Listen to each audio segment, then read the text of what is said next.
Well, my mate Joe says. Yeah, so it's the first weekend of the Premier League that's back. None of our teams actually won, which is great. It's been a shit weekend. Let's be honest. For Arsenal, it has been definitely Yeah. shit. Yeah. One of my teams won at least. I don't know. I've had a fantastic weekend. I don't hear about. I suppose. Yeah. I got to watch Arsenal lose twice. So. And there's that. Yeah, some things just don't change, do they? Yeah, Arsenal are pretty much a big joke right now. Did you watch Arsenal Fan TV when they were watching the game live? Oh, I watched the Jesus. recap. Did you watch the last bit against Brighton? Did you see DT his soul just disappear out of his Well, face and he just walks off? Mental. I don't know the names, because I don't watch it that much, but I was watching it at the end of Brighton, and then his mate says, "Oh, Brighton have scored," and he goes, "No, you're lying, mate. You're lying, mate. You're lying, mate. Oh Yeah, shit, you're not lying. You're not lying." Yeah. Oh, it's so funny. See, I don't think anybody would really care that much if Arsenal lost. I think it's more the reaction that comes from the fans afterwards. That's the funniest part. Do you know this channel, Arsenal Fan TV? It gets more views when Arsenal lose than when they win. I know. Oh, It yeah. makes millions of it. I'm telling you, But did you? 70% of viewers of that channel are not Arsenal fans. Oh, Oh, no. no. Did It's more you of a joke see him channel. like walk off? Right, he stormed off, but then he realised he had to come back because he had to do some interviews because that's how he actually makes his money. Yeah. I'm afraid I'm not gonna use it, So yeah. he's like, "Oh, I hate this, but I've got to come back." But yeah, Arsenal players have played so bland, and we've got so many injuries now. It's crazy. But David Luiz out, which might be a good thing. But looking Well, at Leno's it, out. it's just it's nothing. Yeah. Yeah, that was, They're out, but that was Martinez a is bad actually not a- challenge from. I can't remember the Brighton attacker's name. Mbappe. Yeah, there was Yeah. really unnecessary. I don't think it was that bad. I mean, he shouldn't have really jumped into him, but I mean, he had every right to go for the ball, right? Yeah, but the ball was already Yeah, but taken it was by the so that keeper. it was Yeah. a bit delayed. It should have been at least It's a just yellow shit. card. It's something I that think he should really have got winds me carded up for in sure. football. It's the same when players are off balance and they're running off the pitch, and someone shoves them over the Oh advertising yeah, that's board. ridiculous. Yeah. It's not as bad, but it's the same premise. The ball's not there to be won anymore. Why go into someone? Yeah. I mean, I understand why he would have jumped. I know there should be more protection for But keepers, it so he was should have so been at least delayed. penalised for it. If the ball was coming into his hands and it was still available to challenge, Yeah. then yeah, it's fine. Yeah, it yeah, would yeah. be shit luck for Leno, but Yeah, it was like 2 or 3 Yeah. meters away. They came and just like flying headbutt. yeah, he knew what he was doing. Did you hear Mbappé's comments after the game? I Yeah. saw the headline, but what did he say? He was saying that the Arsenal players deserve what they got. Essentially saying that they were talking when they went 1-0 up, they were talking like shit to the Brighton players, and I think they were just like talking down to them and stuff. So Yeah, that's true. he's come out and said that they deserved it. But it seems like there's It was mainly Guendouzi, apparently, who were talking shite Oh, was because by the end of the game, Guendouzi went for him. I don't know if this is right, but like it seems like there's an arrogance throughout the team that Yeah, I agree. I do get that vibe. it just feels that way from top to bottom. That there's something a bit more. Yeah, It's like, oh yeah, we'll pay for a big club. Bit more sinister. Yeah, it's like, Yeah. oh yeah, look, you can pay for a big club, get paid more than you, but not proving it. Yeah, but you've got to turn up on the day, haven't you? You could be sat Yeah. there saying, okay, well, we're the bigger club, They we're lack the better passion. team. I think they lack respect as well for the club. Yeah, and I mean, if the players, if it's true what that Mbappé is saying, and the players are talking shit to the other players, the Brighton players or whoever they're playing when they're winning, it's like you say, it's a lack of respect. It's not going to help anybody, is it? it's not the first player to come out and say stuff about the mentality while facing Very true. Arsenal. You remember that whole cojones thing with Troy Deeney? Yeah, I remember that as well. I Yeah, think I don't know, I guess it's something behind the scenes at Arsenal because it seems to be consistent from player to Got to player, be, yeah. from manager to manager. That Yeah, I think there's we've no got culture. humbling. None of the players are humble. You know. yeah, and I think maybe the country. I don't know if it's because of the wages or like I think they lack discipline or like a culture, like an identity, I think. There's like no. Yeah. I don't think there's Like, any no respect. leadership as well. There's no one to say. this is wrong. Yeah. It's like, Yeah. fuck, lads, come on, we're fucking doing shit for the past 3 years. Yeah, we've got, Who the fuck do I you think agree. we are? Because like you look at Liverpool, how they've changed around with Van Dijk being their leader, like Henderson. Yeah. Also, you got a great manager in Klopp giving them direction, and everyone respects. But we Klopp. never had But no one the can respect Arteta yet. arrogance. We never had this. We're never in the same position as Arsenal. Like, Yeah, because I think Klopp does it. no, but even before Klopp, You know, with Klopp Rodgers, does not take shit. yeah, but even with Rodgers, Dalglish, Hodge, even Hodgson, Jesus Christ, there's never like we should win this game type of thing. Like, Yeah. like team should roll over for us. You know? And we don't. It might not be true if that, but if it is the case, then the players, you can tell from the Arsenal performances when you're looking at them play, there just doesn't seem any passion there for Oh yeah, the club for a start, and then it just seems that on the pitch they're not really trying. Like when you watch the games, they're not really running for the balls that they should be running for. And I mean, I know the Man City game. I mean, anybody can get done over by Man City, but losing to Brighton the way they have done, I mean, it's showing some serious problems. Yeah, I agree. Do you reckon there's an issue with the fans as well? Because the way they treated Wenger Yeah, was Oh yeah, definitely. nothing short of disgraceful, in my opinion. 100%. I mean, it does feel like that it's the end of the world whenever they lose. I mean, other Yeah, clubs seem if to I was- take it, but If I was a player, I would be pissed off. You know, it's like, Yeah. what the fuck? You're He's their most successful manager as well, and they still treat him like that. And it's, Yeah, it was it's very really. true. It's like- But I do admit, like Arsene Wenger, he should have left a couple of years before than he did. And I think because of like media and like especially Arsenal fan TV, they have such an influence over the fans now and the culture and what people want to say. I think Yeah. it's kind of, it's kind of like a hate, like, well, it's made like Arsenal as a whole team look. It's kind of like damaged their image a little bit. But there's that type of shit winds me up as well with, you know, Real Madrid with the waving the white fucking napkins or where the fuck it is. yeah. You know, when they don't perform. Yeah, same with Barcelona too. No, but with Real Madrid, it's iconic that they have the white napkins. The fans wear the white And napkins. even if you Yeah, could be the yeah. best Yeah. player in the world, It's if you're like- having like yeah. half a bad game and you get Yeah, so I get from like, but even at Real Madrid, it's like, well, what the fuck? Why would you even turn on your own players Yeah, for playing shit? It's like I know. it's yeah. like they demand to win the league time and time out. It's not going to happen. You're going to have injuries, especially in the Premier League. Like Arsenal for years haven't been a top four side. We're not the richest club. But it's going to be a long time before they win the Prem. Especially with Chelsea, Liverpool, Man City right now. All the money they have. And Tottenham. Well, no. Yeah. Come on, mate. I cannot see Arsenal winning the I league guess- before Tottenham. I mean, looking at culturally, I mean, as well, like the Spurs have set up a new way of. After the United game, it's fucking Tottenham was No, shite. yeah, but but I don't think you can judge teams on the current situation. yeah. No, I don't think No they will. one's played for 3 months. The only reason why we're talking about Arsenal playing so shit is because it's just a They've been repeat. doing it for- of It depends who previous inside, seasons. and it depends if the board actually, gets the right players in we need and actually backs up the manager. But I think it's all down to we current don't case. see that. Yeah. I think Arsenal have been more Arsenal are the mismanaged. feeder in club terms for of- for his other franchise in America, all his NFL teams that he owns. I I know mean, what it I'm saying. steps from top to bottom, doesn't it? The whole system stinks at Arsenal, and you can tell. Yeah, he hasn't put a penny into it towards Arsenal since he's brought them out. I mean, don't get me wrong, I love it, and long may it continue. So Yeah, Coggy needs to leave. Anyways, speaking of Spurs a little bit there before, how do you think the game went? Let's go Fucking to shite. the home team first. The home team fan, Dan. What was your thoughts Yeah. after the game? it's a strange one because obviously 3 months off. I was a bit disappointed with the result, which sounds strange. I mean, if you told me before the game, I'd have took a draw. Yeah. But as the game played out, I think we managed United very well. It's one of them Defensively. things. Oh, It's one of them things, oh, I isn't love you. I think fucking halfway. we managed to keep Fernandes quiet. I mean, they probably should have played Fuck Pogba from the off. start. I think. it? I think we got some conflicting ideas from Joe. Joe, what was your I think Tottenham got lucky to lucky? get a goal. Did you watch the game? It was, it was a great goal. But, Nah, the Hayes should have saved it though.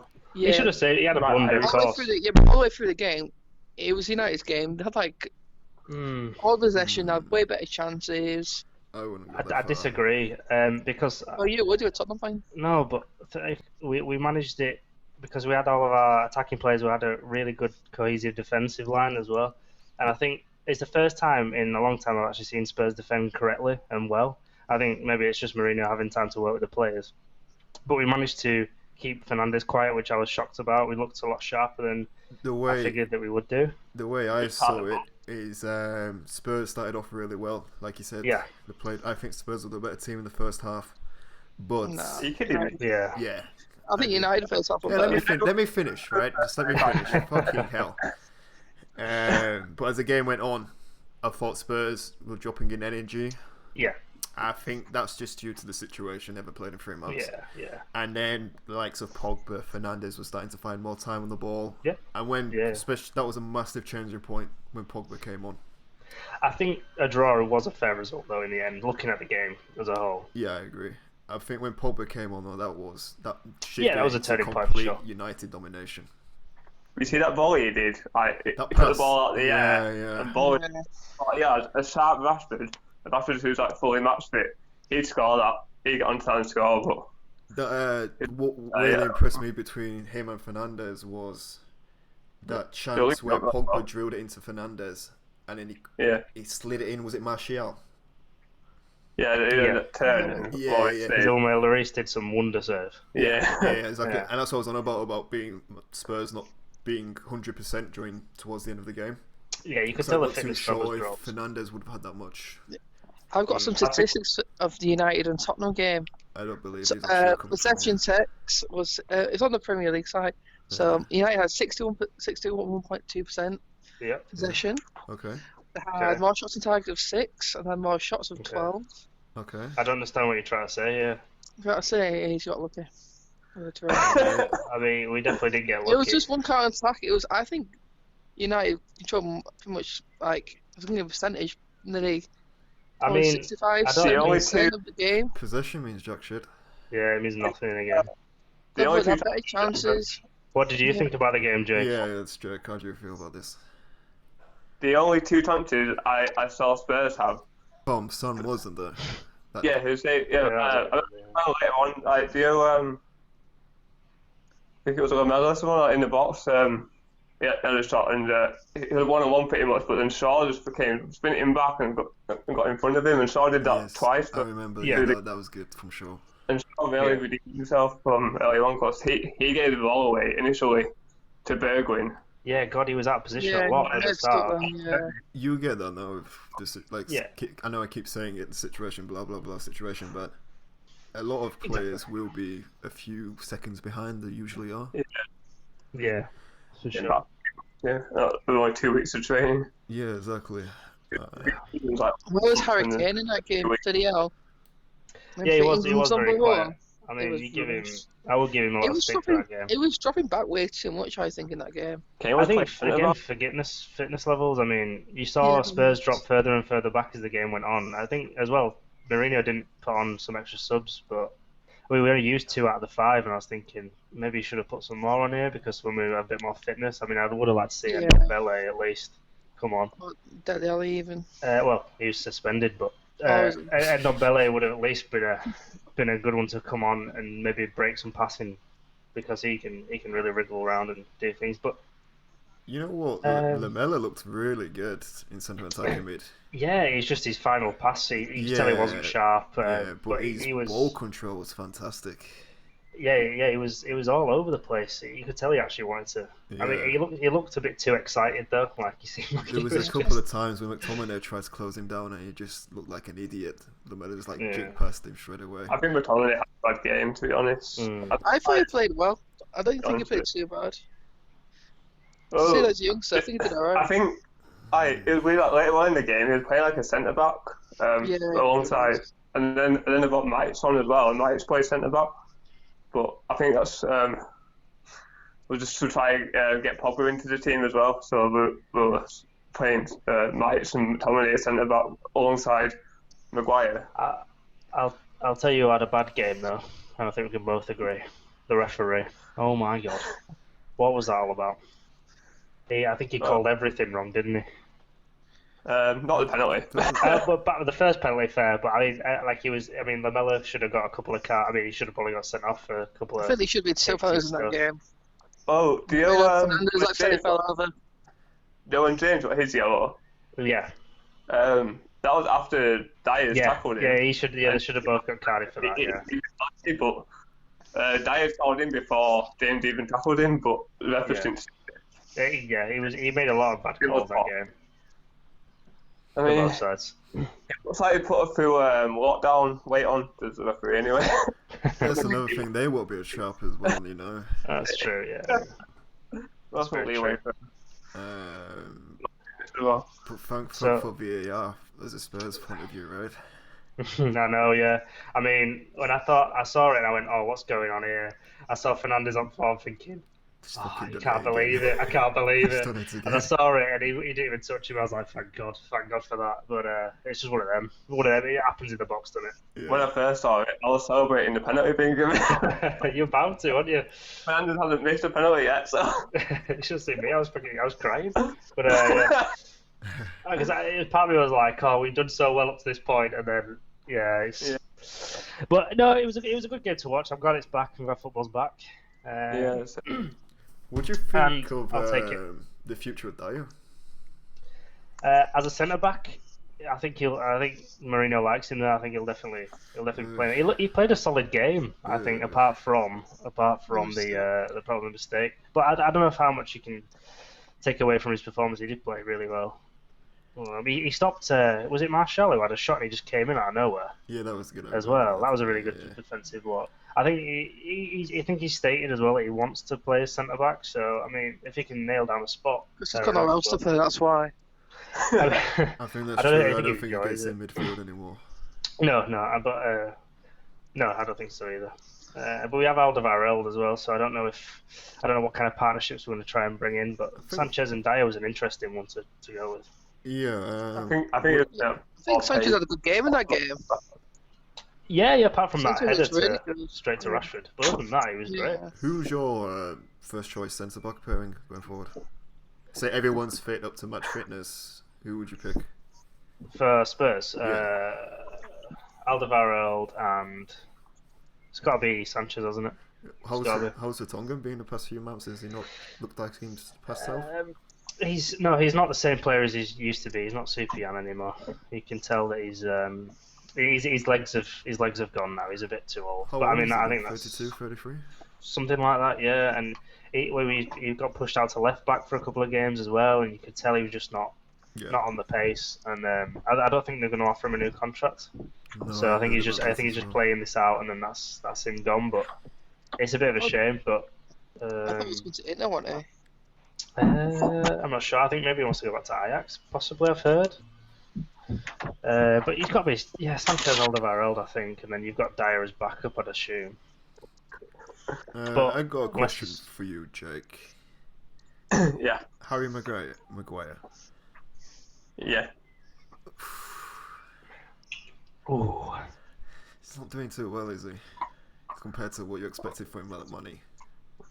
I think with Maguire is the price tag is irrelevant because of the time in the transfer window, and he's an English player, and everyone knows English players get an extra 20 million added on to their price tag anyway.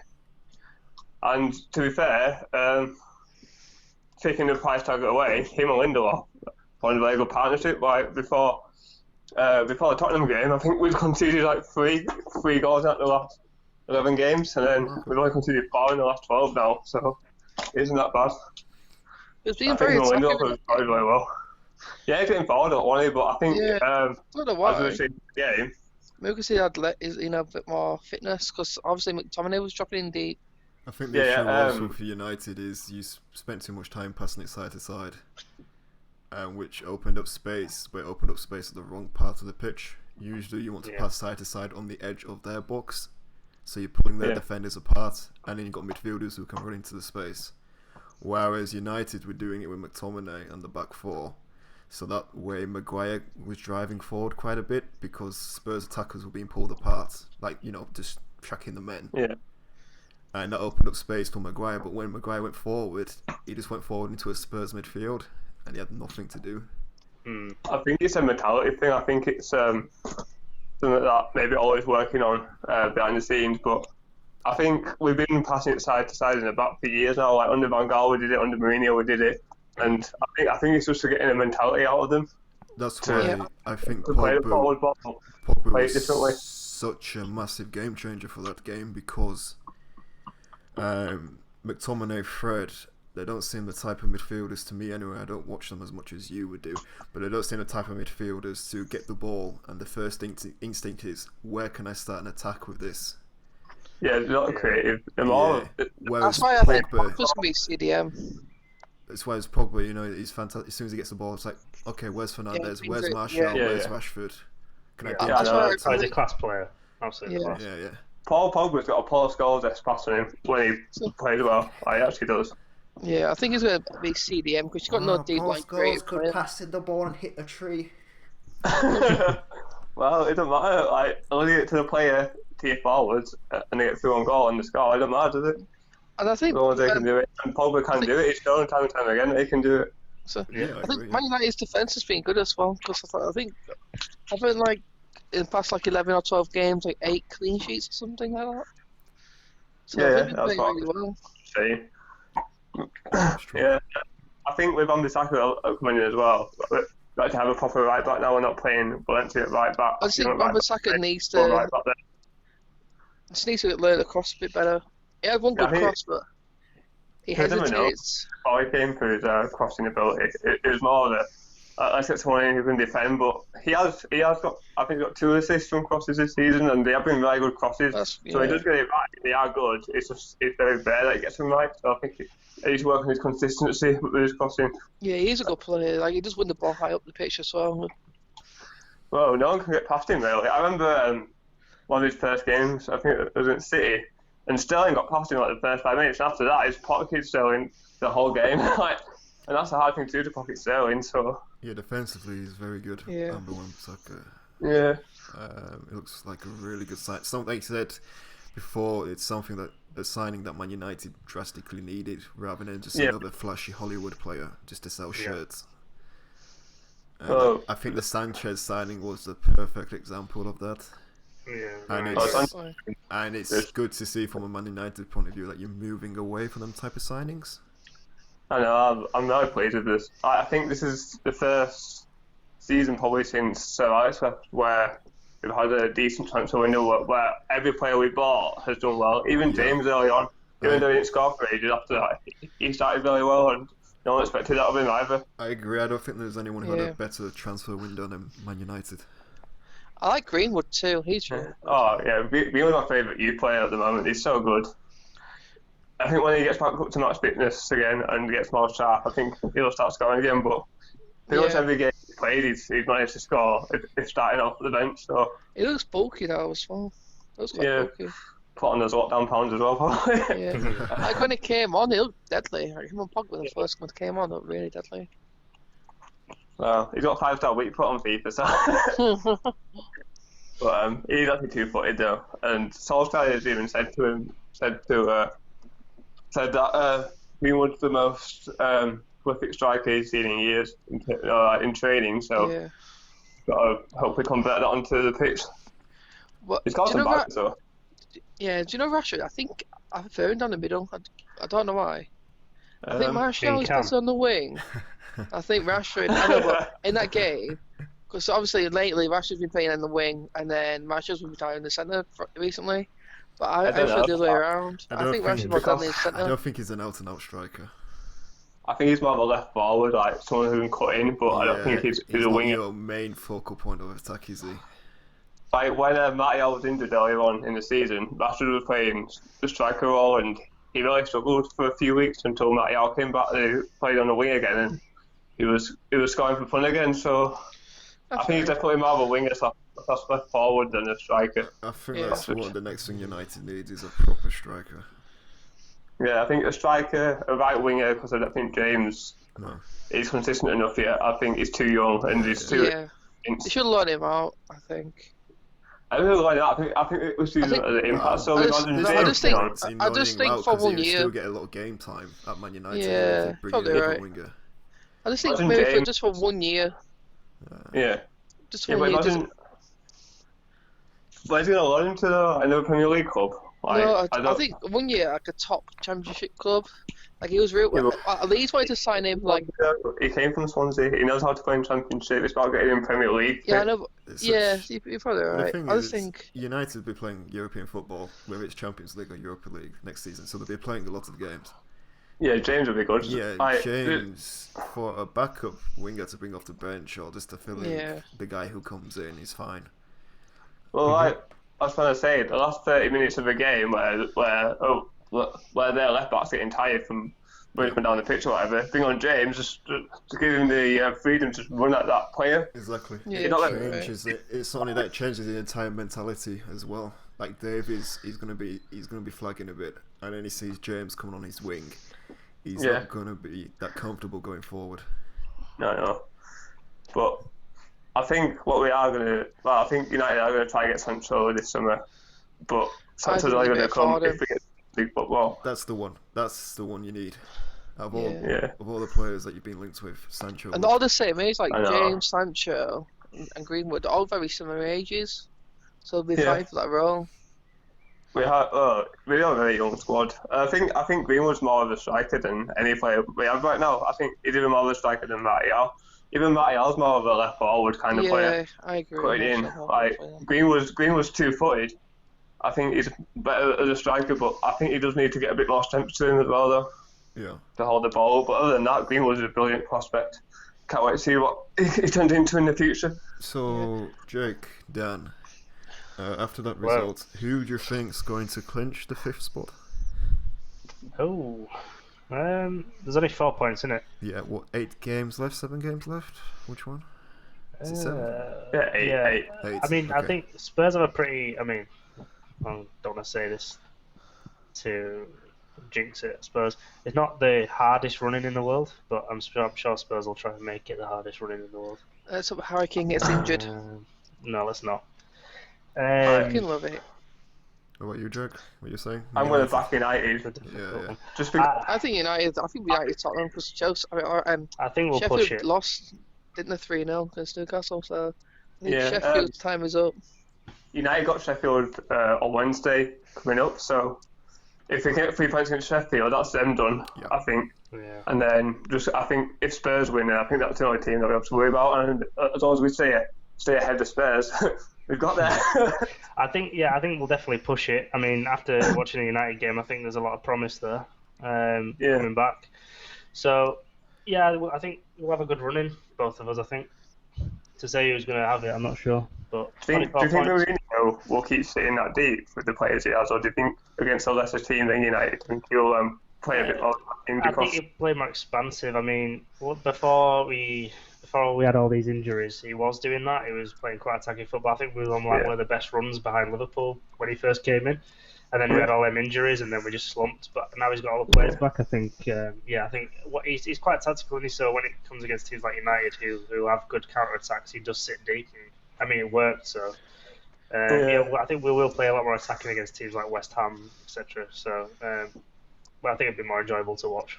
The thing I got with Mourinho when he was at United, if he doesn't trust a player at all, or he doesn't trust his team in general, he will generally just sit deep every game. Just counter attack, which I watched him. I'm sorry. Just about Mourinho. Like, if he doesn't trust his team, he will just sit back. And I think that's what he did with United. During the end, he was just playing so defensive. It's so boring to watch as well. Yeah. I mean, he has some really good attacking points. So, sorry, go on. I like Mourinho as a manager, though. Still, I still think he's obviously one of the most successful managers of the modern era, but I think he does need to change his mentality a little bit. Yeah, I do too. I think he's too stubborn in his ways. Possibly, Thinks that a bit too old now to succeed. When he's unemployed and he's on the pundit team, you can tell the man's got such a greater knowledge than everyone else in that room. Yeah.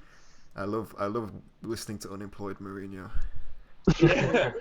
Might make a better pundit right now. I could listen to him for hours. He's really insightful with the things he says. Yeah.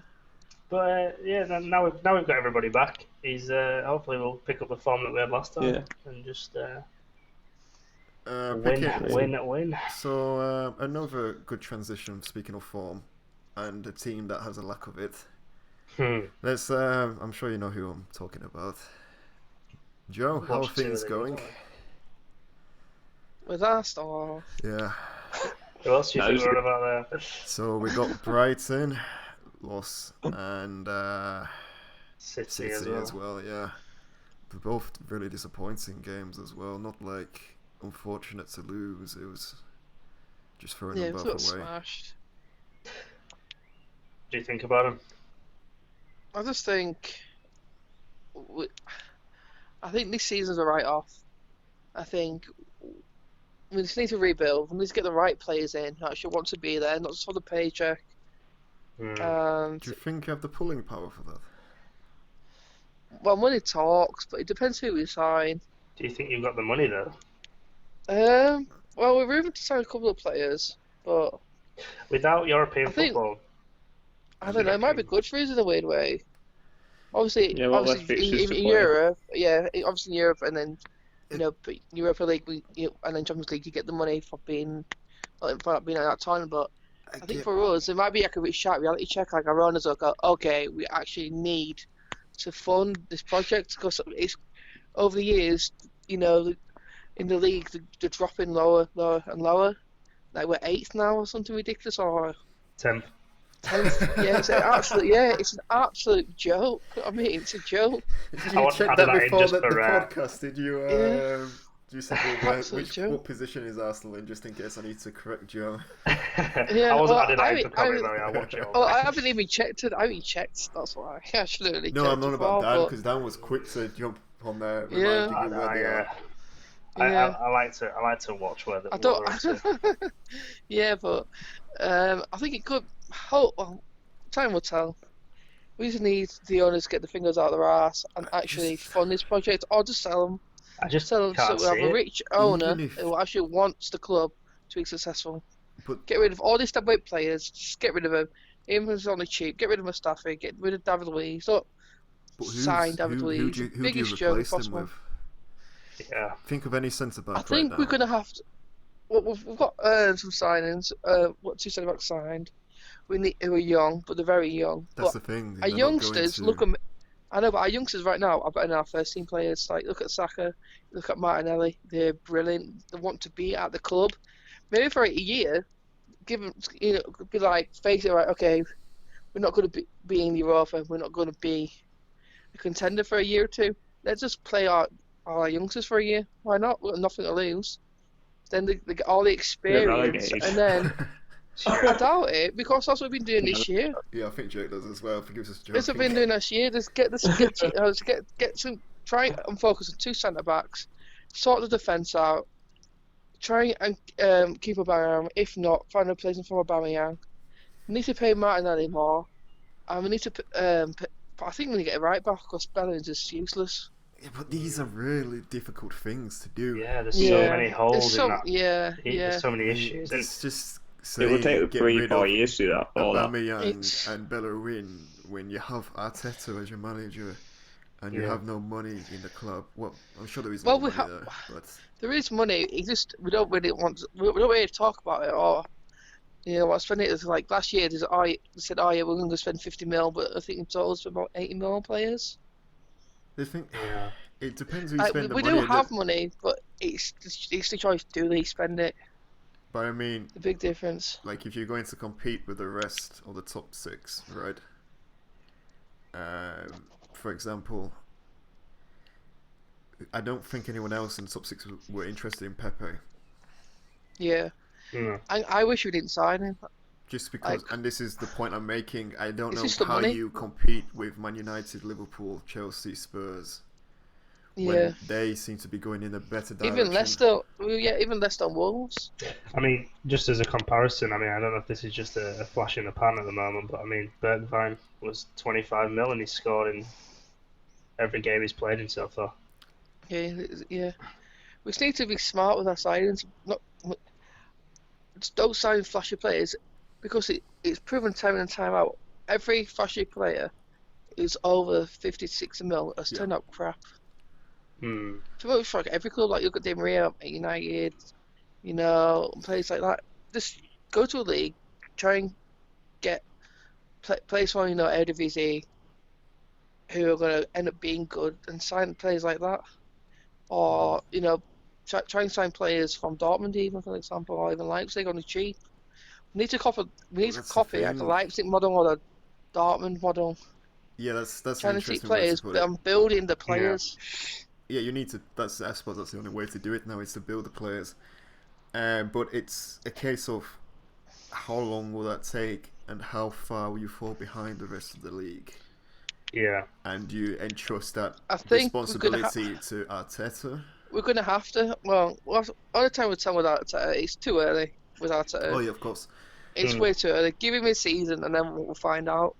But with Arsenal, it's going to be a couple of years. The thing, is a season enough if you're talking about playing the youth team and talking about bleeding players that need to be built up? Is it fair to say to Arteta, yeah, we'll give you all these players that we expect you to build up and blend into the squad? They're not fantastic players now, but we're expecting them to be decent. Well, I think Arteta must... And then just sack him in a year's time when these prospect players that he was told that will become good for him, he doesn't have enough time for them to become good for him himself, if you know what I'm coming from. Yeah, I know, yeah. So this is why next season we have to build a team for Arteta, how he wants to play the game and have his vision. Because Unai Emery, he had no vision. He was like, right, I'm just gonna get this player and that player, and have no vision or direction. So with Arteta, if he wants to play attacking football, we need to have attacking players, and when you get the right coaches as well, we need to start with a defensive coach. Who's in control of signings at Arsenal? Is it completely down to the manager? I was going to ask that, yeah. I've no idea. Because I don't know if Emery made these signings. Because, for example, I know I keep bringing Liverpool, but when Rodgers was in charge, he had to work with a committee. He didn't get to sign who he wanted. Well, with Pepe, I don't think it was like Arteta's or it was like Unai Emery's decision to sign Pepe and just sign him. I think I don't really know. What do you mean? You just walked into the club and like, oh shit, we better pay 80 mil for this place here now. Yeah, it's like I don't know actually whose decision it was. I honestly, I don't really know.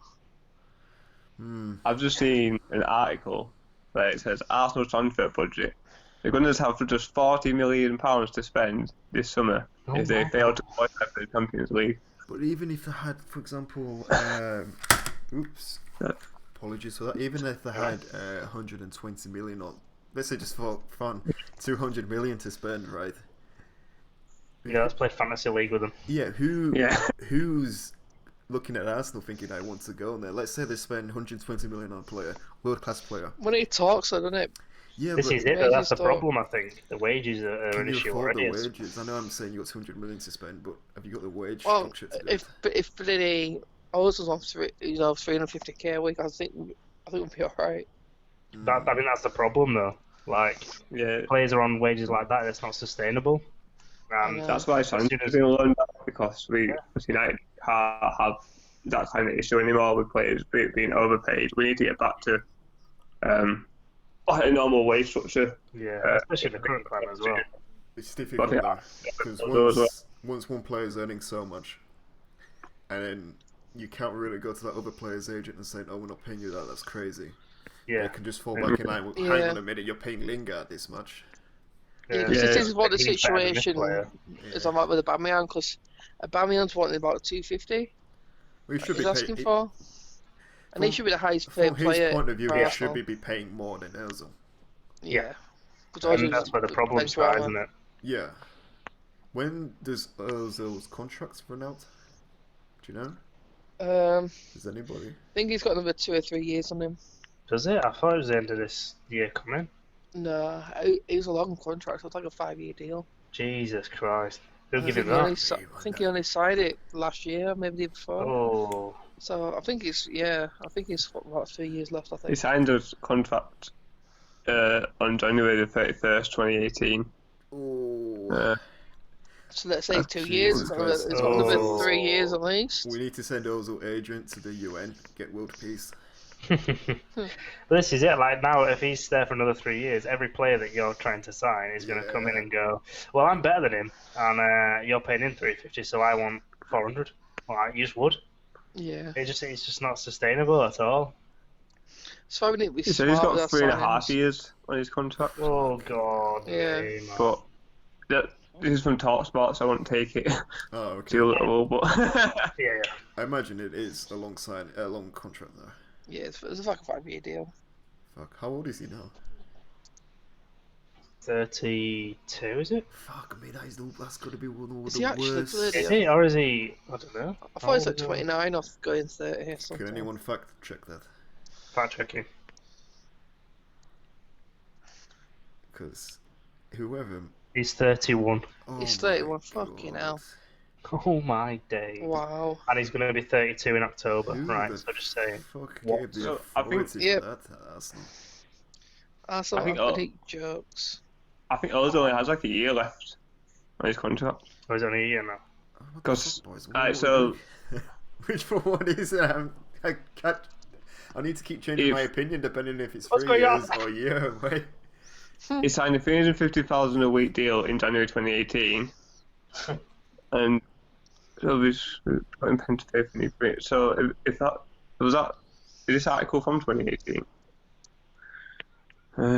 One sec.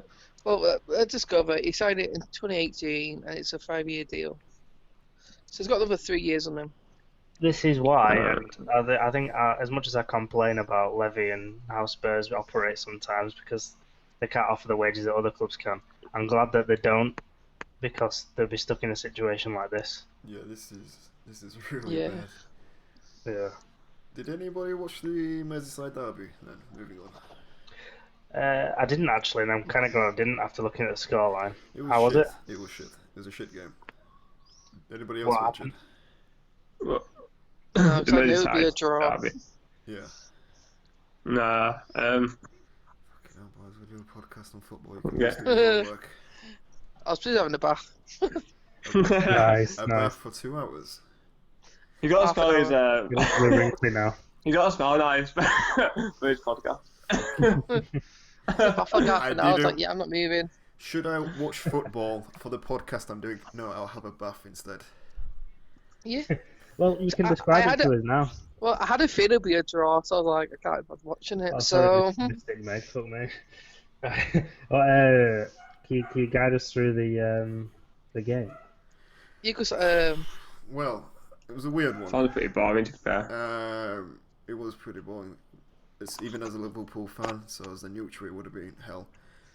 Yeah. It was a weird, like, Liverpool was completely in control of the game if we're talking about the sense of not letting Everton break. Every time Liverpool lost the ball, they would get it straight back. And for most of the game, it was just pretty much Liverpool probing. Yeah. But then the best chances of the game fell to Everton towards the end. Like, if you look at the chances, Everton should have won the game. But then if you're looking at the flow of the game and who was in control of possession, you would say Liverpool. That's why I think possession means jack shit, because Everton could even win that game. So, and then yeah, I noticed Salah wasn't playing. no, he wasn't fit. Same with Robertson, and that's 2 points I wanted to discuss. But since none of you watched the fucking game, I can't really discuss it with anyone. Well, you can give your How did, opinion, can't you? Well, it's not called. I just do a podcast for my own then. Oh, you gosh, you can. How did Mane do? Coleman kept him quiet. Yeah. But this is the right. thing. That's what I'm going. So, if you was going to ask what the players Liverpool needed to sign, Yeah. it would be a backup attacker similar to Salah and Mane who can get in behind the line, and the left back, because our only left back at the moment is Robertson. Do you Yeah, not feel that so- Minamoto would be able to fill that role for the attacking sense? Well, Minamino, he played on the right wing this game. Yep. However, he's a very similar player to Firmino in the sense he likes to come deep, he likes to pull players out of position, he likes to quickly link up players, and a lot of the game that you're finding them two right next to each other. Okay. Whereas if you Really? had Salah and Mane, when they see Firmino going to the the ball, they instantly know, well, shit, there's no one better than Firmino at getting the ball in this position, turning and slotting one of us through. Whereas Minamino is like, oh shit, I can get towards the ball here, I can go towards the player, get the ball, Yeah, look to move it on. It seems like a could be a good player though. Yeah, there's a lot there. There's a lot of potential with him. It's just, I can only see him slotting to the Firmino role in this system. I can't see him playing that bad. How much did it cost you? Because I know it was 8, I think. 8 mil. Yeah. So, I mean, it's a win-win situation with him if he doesn't work out or well we tried. Anyway, going back to left back, this is another thing with Liverpool as well. A lot of our creativity comes from the fullbacks. Yeah. Because Salah and Mane can play so narrow, we need the width from elsewhere. And Trent Alexander-Arnold, best fullback in the league.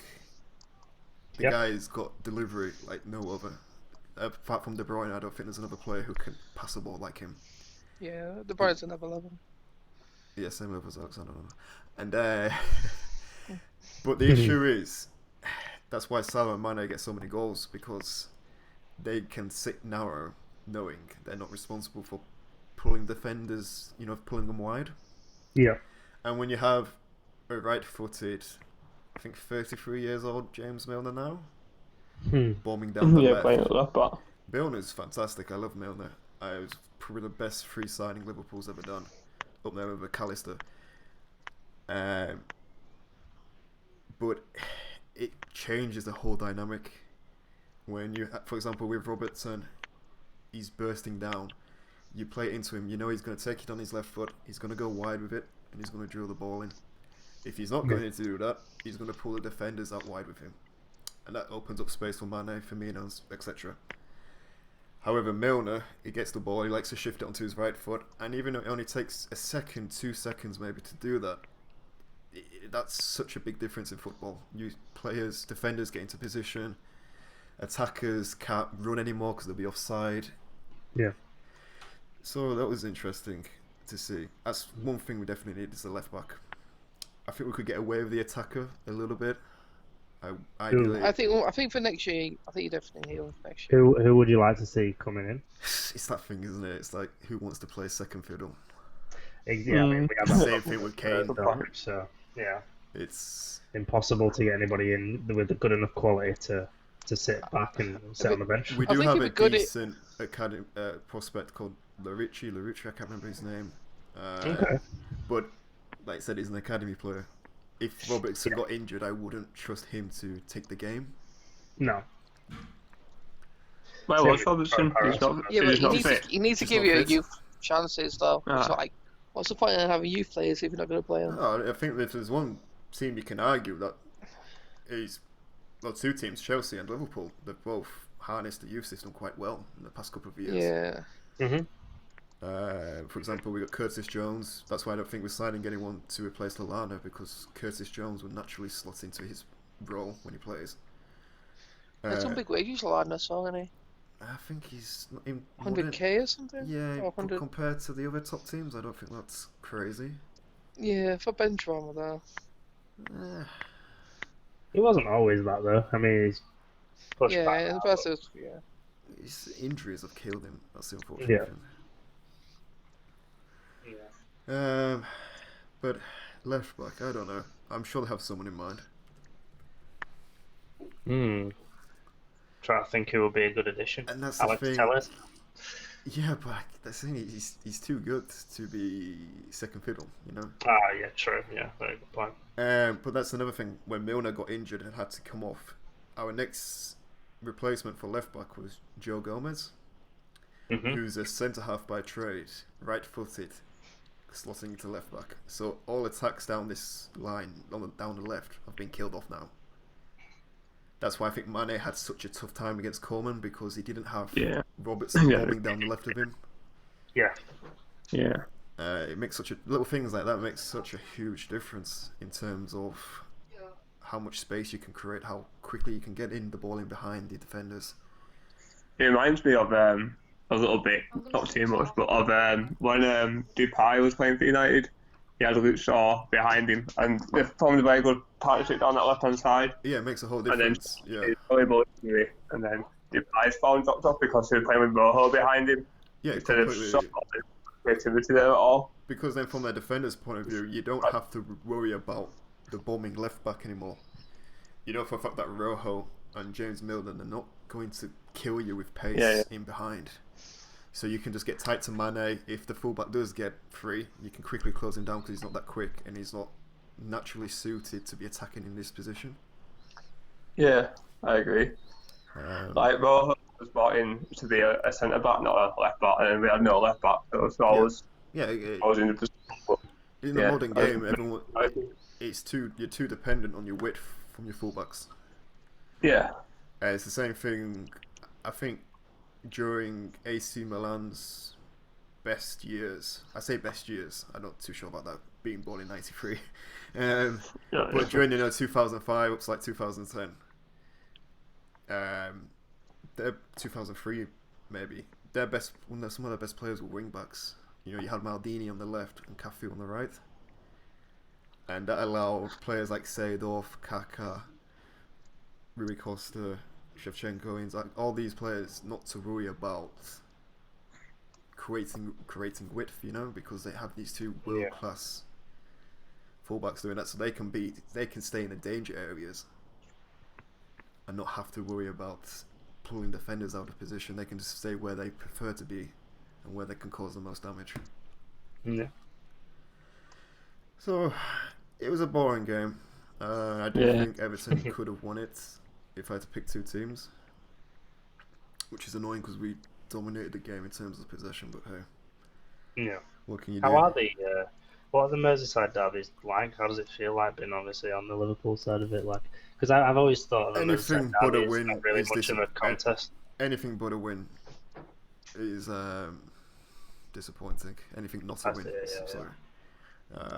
I don't think Everton have won since 2010, 2009. Yeah, you keep on drawing, don't you? At Goodison, we tend to draw at Goodison. Yeah. But Everton always seems to get shafted. I think at Anfield, you know, you had the Pickford mistake, which was hilarious because he was shouting his mouth off like, "I won't make a mistake like Alisson did," and he made the fucking biggest mistake of their biggest game of the season. Yeah. And then you had that, like for example, this season, that goal from Curtis Jones was fucking unreal. Well, that was a brilliant goal. He cut inside and he killed it into the far post. That shit doesn't happen that often. So. Plus, you played a lot of young players that day as well. Yeah, so I mean, so really good. It's like that. As soon as they step into Anfield, it's like they're destined to just crumble. Fail. Yeah, it's like it reminds me a bit of Liverpool when they play at Old Trafford. It's annoying because, from a Liverpool point of view, I see our mentality changes in the players. Like this season, we've completely demolished the league, absolutely dominated it. We've broken record after record after record. And I don't mean this to brag, but I'm just trying to prove the point. And when we went to Old Trafford, the only game which we drew before losing to Liverpool, we were completely a different team. Man United could have won that game. We got lucky with that Lallana goal. But that's what I'm talking about, the mindset when we got to Old Trafford. It's a different. I don't know why. Like I said, I watched it in a bar in Corfu. Oh yeah, nice. And good times to be fair. I was surprised that we played that well in two. And you lot deserve to win. I'll say that. I want to top myself. But I mean, how times have changed. Can't go anywhere now. But it was a good game from my point of view anyway. But Joe was there. I dragged him to the pub with me to go watch it. I don't mind. Well, we're talking to another guy there, Scouser, remember? Yeah. The guy outside who came to stop with us with his drink and started speaking and said about the game, and he had the strongest Scouse accent ever. I'm like, can't tell them anything. But yeah, he's a nice guy though. Just got talking about football and stuff, but it wasn't anything bad. This is what I like about meeting like meeting them like Liverpool fans and stuff like that, like we can talk about it and like banter about it rather than arguing. Unless you was in Liverpool. Yeah, I know what you mean. Then you probably get stabbed. Huh? What? Unless he was in Liverpool, you probably get stabbed. Well, that's why you never walk alone. Right, okay. On that bombshell, let's end it. I'm only joking. We have got about 5 minutes. We've got 5 minutes left. Chelsea game. I didn't know the Chelsea game. I watched bits of it, listened to it on the radio. Saw the goals, yeah. Pulisic is a good player, though. He looks like a really good player. I don't know about that. He's okay. He's got quite a lot of goals every time he plays. Seems to score. How many times he scored? I think 5 or 6 times. Yeah, that's a lot. But he's been injured for most of it this season. Oh. Who did you say, sorry?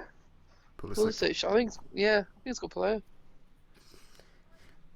He scored a lot of goals with 5 or 6. Yeah, but he's been injured for like half a season. I see. He seems to always score when he plays, yeah? It's a strange one with him. You never really know what he's doing. No, he's okay, I think. They got the wrong winger. Yeah. Without a doubt. Yeah. But they're definitely Chelsea are going in the right direction with the new signings they have, so... Yeah. It's going to be scary next season when everybody's all full strength. Yeah, they've got a big squad as well. It's going to be a weird one, because I can't see them being much activity in the transfer market. No, I don't think there would be. I mean, not with all this going on. The only clubs that can, will be the ones that are bankrolled. Stuff. Yeah, exactly. But yeah. Even anyone can go so far with financial fair play. I think Chelsea are doing so well because they got banned for the year. So all this money they haven't spent. 2 years, really. Yeah. It worked out for them because they were forced to use the youth, weren't they? So, and now look at them. So. Are teams going to if teams suffer financially, cost of the lockdown and stuff? Is there? Well, I mean, teams like Chelsea and City who have made less because of the ticket sales or whatever. Yeah. Do you think they'll have less to spend because of that? Because United and Liverpool and Arsenal, maybe Spurs, they have that global pull to them. They have global fans all over the world. Whereas City obviously don't really have that. So I think Chelsea has more pull than Arsenal. Yeah, Chelsea definitely do. At the moment, I mean, if you think about... I know what you're saying, but I mean, Arsenal's revenue is not that good, is it? I'm not sure. Not great, is it? Compared to... I mean, Liverpool, Man United... I'll put it... I mean, it's less than Spurs, so... Is it less than Spurs? Yeah.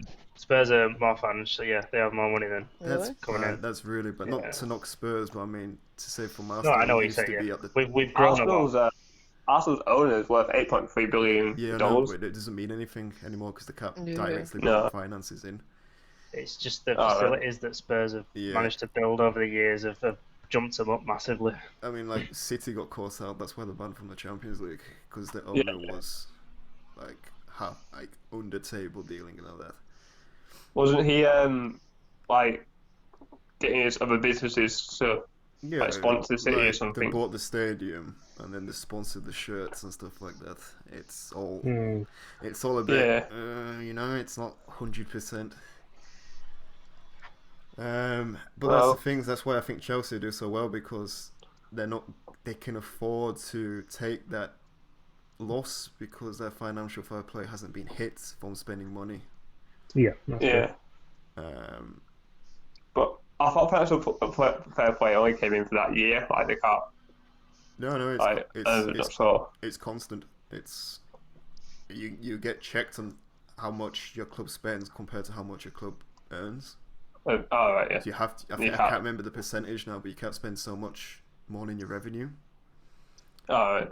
Otherwise, you get fined, and then if you keep breaking it, or if you do something really bad, you get banned from competitions, and you might get points deducted. Yeah. It's quite shitty in a way. It's good to stop teams from buying success, but I feel sorry for the teams that are actually financially burdened by it as well. And it's you're going to get punished for not being financially secure when you have no revenue. Yeah. I don't know if it works like that, because I don't think there's been an example of that yet. And also, I think it limits the clubs that don't have the capacity to expand and become bigger. So, like, you Bournemouth and stuff, they're not going to be able to start generating more revenue because the stadium's small and they can't afford to. I wonder how it works with bank loans, because you could take. I think bank loan will be okay because it's sort of you're making revenue. Yeah. Well, it's not. I guess I need to check the technical term for revenue. But bank loan will be seen as income to the business, won't it? Yeah, because they'd offset it afterwards with the interest. Yeah. Yeah, exactly. So you got money coming into the business, so that boosts your balance books, right? Yeah. So I guess that's one way clubs to do it, but that's it's risky. Something I found out the other day actually was quite interesting is, you know how Tottenham and Man United have both took out massive loans for the only reason that those two clubs are allowed to do it is because they're the only two that have an A-star rating in terms of finance, so they're the only ones that are allowed to do it. Interesting. Which I was thinking that's quite interesting in terms of how stable clubs are and stuff. I'm thinking that's strange. I didn't know Spurs. I knew Spurs were good financially, but I didn't know that they could, had that much of a good rating. That's very good. So hopefully it benefits us in the long run. I guess teams like Chelsea, who have had financial troubles in the past, same with Liverpool. Yeah. Are still working off that rating. I imagine. Yeah. Does anybody else have anything they want to add? Because we are just going over an hour now, so I don't know if you want to add anything. One silly question. Go on. Hey. Alright, so do you know, when a player gets a penalty? Yeah. And then another player takes that penalty and scores. Yeah. Do you think the guy that won the penalty will get the assist for that goal? It's a good point. I know what you're saying there because of Pogba. Yeah, I was Pogba to get assist. Fantasy team. No, it doesn't count, unfortunately, Jay. I know it doesn't count, but I was saying, should it? I don't know. Maybe we should go to the defender. Yeah, the defender, yeah. Dire assist. Yeah. It's absolutely hacking out the player. Yeah. But yeah. Well, I like it. I'm happy to leave it now if anyone else is. Yeah, it was good. Yeah, good. Yeah, okay, great. Thanks for listening. Goodbye. Subscribe, like, and peace. Yeah.